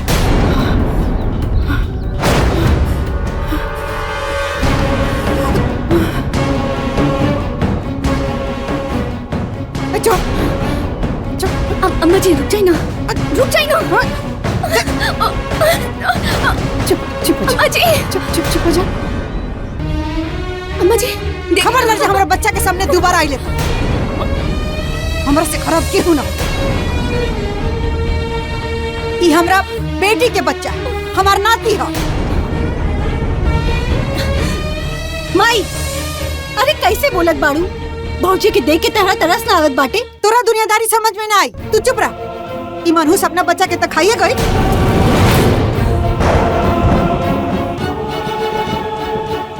तोरो बच्चा के खा जाए।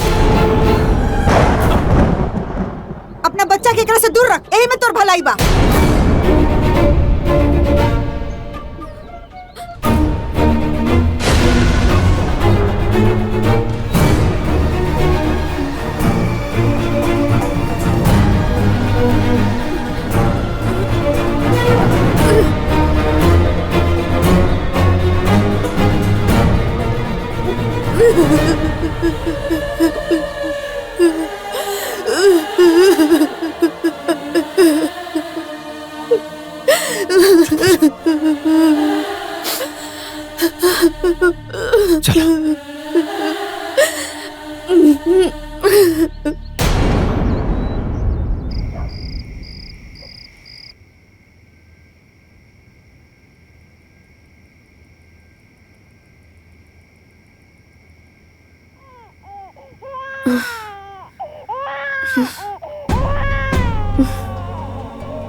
मनहूस अपना बच्चा के त खाइए गई, तोरो बच्चा के खा जाए। अपना बच्चा के एकरा से दूर रख, एही में तोर भलाई बा।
हमार बाबू। राधा,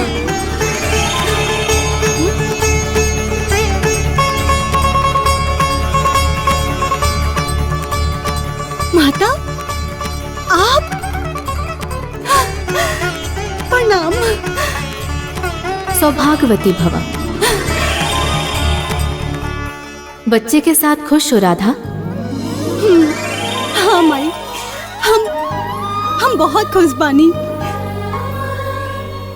ई बच्चा के अइला से हमार सोनी गोद भरा गई, हमार जिंदगी उजियार हो गई। हम बहुत खुश बानी। और जिसकी गोद उजड़ गई, इस बच्चे के कारण जिसकी जिंदगी में अंधेरा छा गया, उसका क्या? राधा, तुम 2 बार माँ बन चुकी हो और 2 बार संतान को खोने का दुख भी सहन कर चुकी हो। फिर स्वार्थ में पड़कर एक माँ को उसके बच्चे से अलग कर तड़पता हुआ कैसे छोड़ सकती? लेकिन माई, हम तो कुछ ना कहनी। हमार जिंदगी में खुशी आयल, हम समेट लेनी। राधा, मुंह मोड़ लेने से झूठ सच नहीं हो जाता। तुम भी एक माँ हो। माँ के दर्द को समझो। किसी की गोद उजाड़कर अपनी गोद सजा लेना सही बात नहीं है। मधु का बच्चा, उसे वापस कर दो। कब तक झूठी खुशी से अपने मन को सजाती रहोगी? उसका बच्चा उसे वापस कर दो। वापस कर दो राधा, वापस कर दो राधा, वापस कर दो राधा, वापस कर दो, वापस कर दो, वापस कर दो राधा, वापस कर दो राधा, वापस कर दो राधा। ए राधा, बाबुआ कहाँ बा? ना झूला में बा ना तेरा बगल में, कहाँ बा? उसका बच्चा उसे वापस कर दो। अरे बोलत का नहीं खे? मुंह फाड़ के सुतल बड़े भोसा नहीं खे कि लड़का कहाँ बा ना कहाँ गई? उसका बच्चा उसे वापस कर दो। बच्चा उसे वापस कर दो। वापस कर दो। रानी, वापस कर दो। वापस। ए दुल्हन, उसका बच्चा उसे वापस कर दो। वापस कर दो राधा, वापस कर दो। बड़की दुल्हन, ए बड़की दुल्हन, बबुआ के देख लियो? ओकरा लगे बबुआ है नहीं? के लेके चल गले? ए माजी रहुआ देखनी हो छटका के? पता हम ना देखनी। का भइल माई? अरे बबुआ नइखे राधा के लगे, कोनो हाथ गोड़ तो ना होई कि चल के कोई ले न गइल होई। जाके देख त बारी। हां ठीक बा। हम रसोई में कहां गइल? रोशन, उसका बच्चा उसे वापस कर दो। ए रोशन, ए रोशन, ए उठ ना। हम आई। अरे कहाँ गली तहार महारानी? घर में कहीं नहीं खी। होइया नहीं है कहीं मैं। घर में कहीं नहीं खे। चल जल्दी देख कहाँ बिया। भैया दीदी के लेकर देखनी है। बाबूजी दीदी के लेकर नहीं मिलत। चल चल चल। आई बाबूजी। मधु, हे भगवान, बाजी बाजी मधु ऐजा नहीं खे। उसका बच्चा वापस कर दो राधा। बाजी वापस कर दो। मधु रसोइयों में नहीं खे। बच्चा वापस कर दो राधा, वापस कर दो। उसका बच्चा। अरे बाप रे बाप, हमरा जन बात के डर रहे हुए हो गए। अरे भइल का? माई, आखिर भइल का? अरे भइल का बा? हमरा बबुआ के लेके उकुलछनी भाग गई। घर में नहीं थे। हमार बेटी यहीं खड़ा बिया। और लड़का लेके भाग गई, पता न कहां लेके गई है। दादा हमार करे जब हमार बात तो सुन। लेकिन मधु इतना काहे खातिर करी है? काहे ना करी है? ऐसे करिए कि अपन बच्चा तो खाइए गली, हमरा बेटियों के बच्चा खा जाइए, एक खातिर करी है। बाप रे बाप, हमरा कहीं होई खोजलो। हाँ, यही घर में ना हुई है। लता, तू और रानी खोजलो। बाबूजी चल चल चल बेटा। मधु, मधु, भाभी, है नहीं की है ना? भाभी, उसका बच्चा वापस कर दो राधा, वापस कर दो, वापस कर दो, वापस कर दो, वापस कर दो। मधु का बच्चा वापस कर दो राधा, वापस कर दो, वापस कर दो, वापस कर दो। उसका बच्चा वापस कर दो राधा, वापस कर दो राधा, वापस कर दो राधा, वापस कर दो राधा। मधु का बच्चा वापस कर दो राधा, वापस कर दो, वापस कर दो, वापस कर दो, वापस कर दो, वापस कर दो, वापस कर दो। अरे भगवान, कोई नहीं के मिले तो मैं लड़का। बाजी रसोइयों में नहीं खे। ए बाबूजी, देखला हमारा बा ना बेटा होने नहीं के अंदर देखला अंदर वो नहीं बा। ए भगवान अब का होई हमरा जोन बात के डर रहे हुए हो गई। मैं चुप हो जा। अरे कहाँ ले गई लोई? अरे कहाँ ले गई हमरा लड़का के दादा? मधु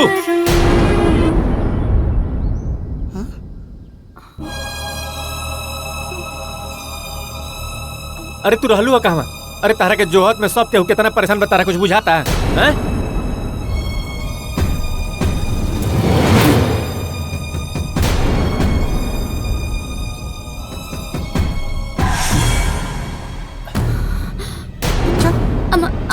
अम्मा जी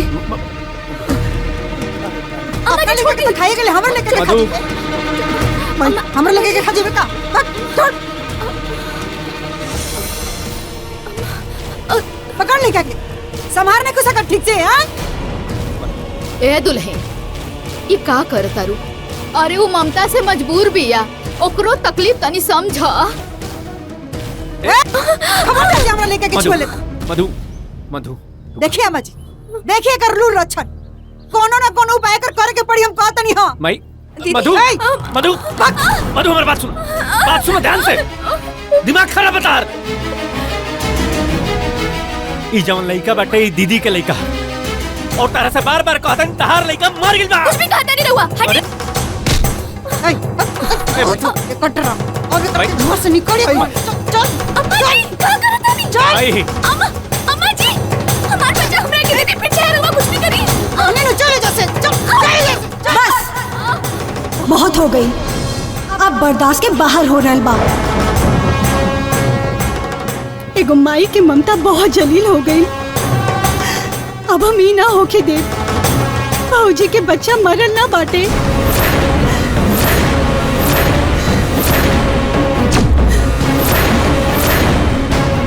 बल्कि भाऊजी के बच्चा जिंदा बाटे।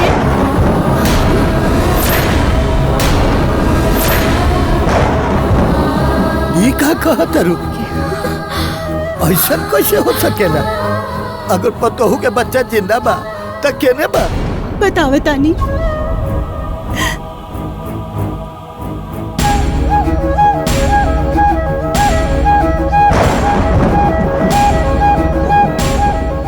ये बाटे भौजी के बच्चा।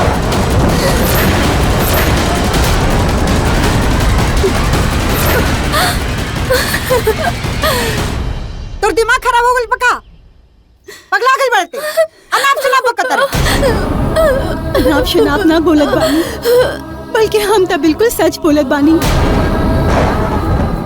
ए दीदी अब हम पगला जी, तू साफ साफ बताओ कि बात का बटे। हाँ भाई बोल ना। बोल बतावे तानी। डॉक्टर साहब मधु के बेटा हमरा बेटी के गोद में डाल दी। ये क्या बकवास कर रही हो तुम? 1 लाख 2 लाख 3 लाख 5 लाख 10 लाख।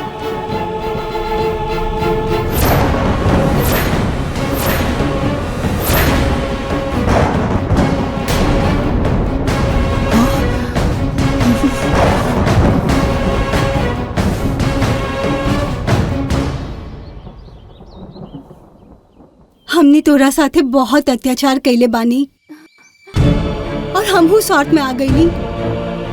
भौजी के बच्चा के अपना बच्चा समझ लेली। वाह दुल्हन वाह, बहुत अच्छा कैलू दुल्हन। अरे तुम माई के नाम पे कलंक पड़ू दुल्हन, कलंक। तारा ये करे के रहे अपने घर में अपने बेटा पतों के संगे घात। बाजी लो बच्चे। बाबूजी रे पपिनिया करे देखो माई होके माई के पीड़ा ना समझ पहले हैं? अरे ते माई ना, माई के नाम पे कलंक बाड़े।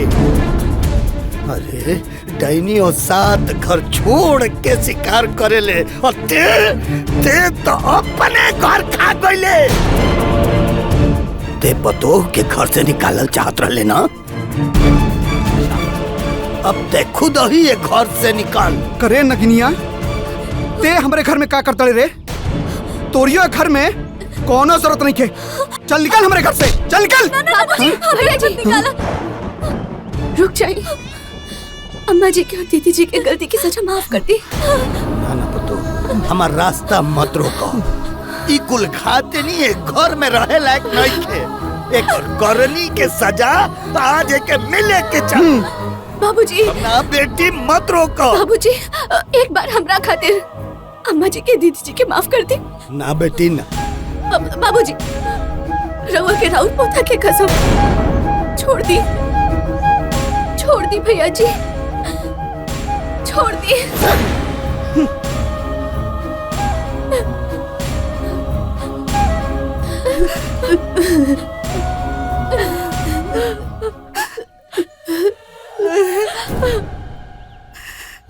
हम लालच में पड़ के बहुत बड़ा अपराध कर दिल। हमरा से बहुत बड़ी गलती हो गई। मधु, हमरो के माफ कर दा, हमनी से बड़ गलती हो गई। अम्मा जी, रवा हमरे आगे हाथ मत जोड़ी, मत जोड़ी हमरा आगे हाथ। रवा हमार माँ समान भागी, ऐसा मत करी। दीदी रवा हमरा से माफी मत मांगी, रवा तो हमार बहन है।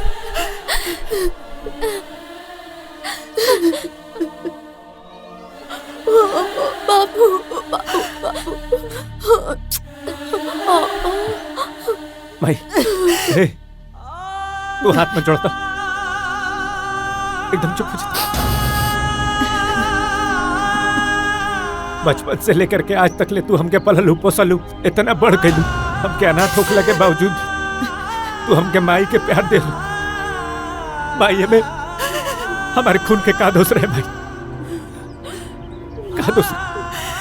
लेकिन कोनो बात ना भाई, गलती तो इंसान से ही होके लगा। जायदा चुप रहा।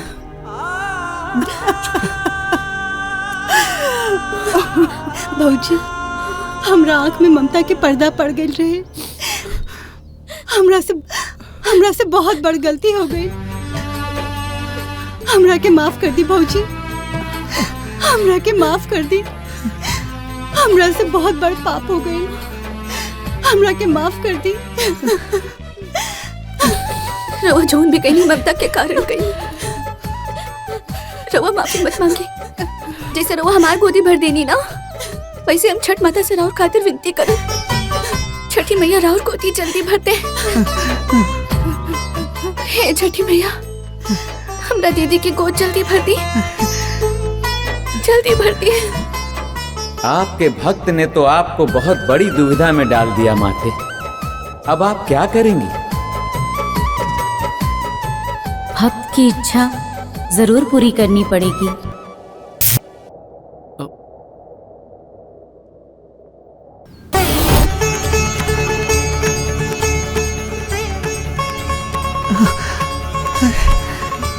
माई,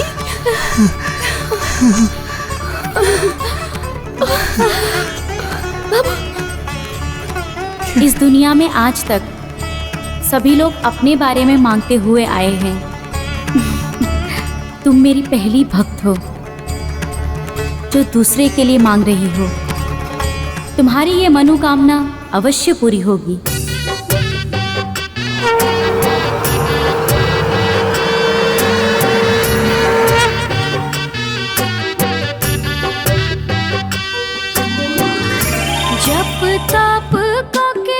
देख रहे हैं देवऋषि नारद, इसलिए ना छठी मैया को संतान की देवी कहा जाता है। नारायण नारायण, जय छठी मैया।